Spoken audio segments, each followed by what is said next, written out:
नमस्ते सबैजनालाई। अहिले चाहिँ हामीहरू होटलबाट चेकआउट गरिसकेको छौँ। अब हामीहरू सबैजना चाहिँ कोलान आइल्यान्ड भन्ने ठाउँमा जाँदैछौँ। अहिले चाहिँ हामी पटायामै हो।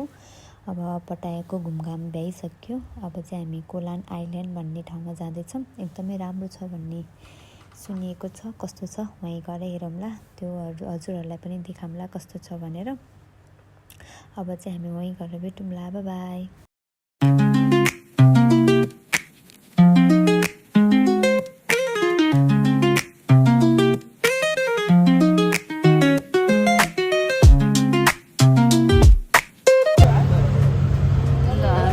सङ्ताउ भन्नेमा चढेर जान लाग्यो।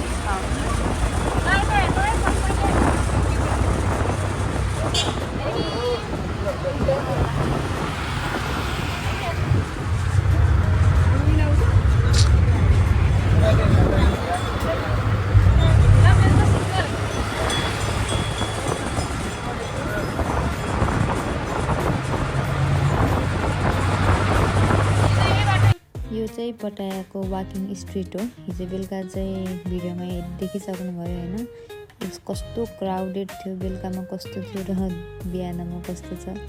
सब बिहानमा सब पसलहरू बन्द छ, सबै के भन्छ क्लबहरू बन्द छ। बेलुका यसै खुल्ने हो नि त यहाँको पटायाको। त्यही भएर अहिले बिहानको माहौल चाहिँ यस्तो देखिँदो रहेछ पटायाको वाकिङ स्ट्रिट। हामी चाहिँ यही वाकिङ स्ट्रिट हुँदै हामी फेरीमा जान लागेको। अब चाहिँ यहाँबाट हामीलाई यो गाडीले फेरीसम्म पुर्याइदिन्छ। त्यहाँबाट हामी हिँड्दै हिँड्दै फेरीबाट पुगेर त्यहाँबाट कोलान आइल्यान्डको लागि हामी जान्छौँ।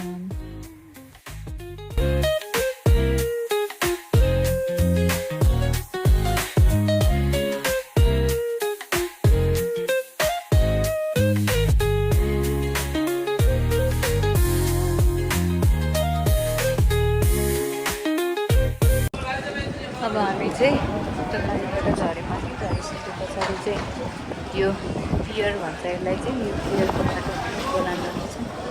के बोल्दै हो? हामी त केही सुनेन। बोल्छौँ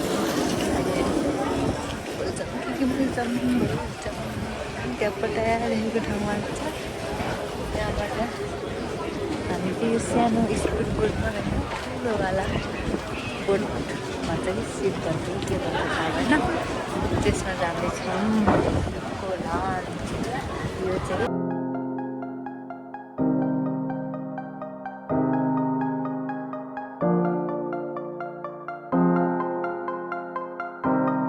हामी चाहिँ त्यहाँको बोटमा, यो चाहिँ हाम्रो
हामी चाहिँ पटायाबाट फाइनल्ली ब्याङ्कक आइसकेका छौँ। अब चाहिँ हामी ब्याङ्कक, यो चाहिँ ब्याङ्क ग्रान्ड स्टेसन भन्ने हो।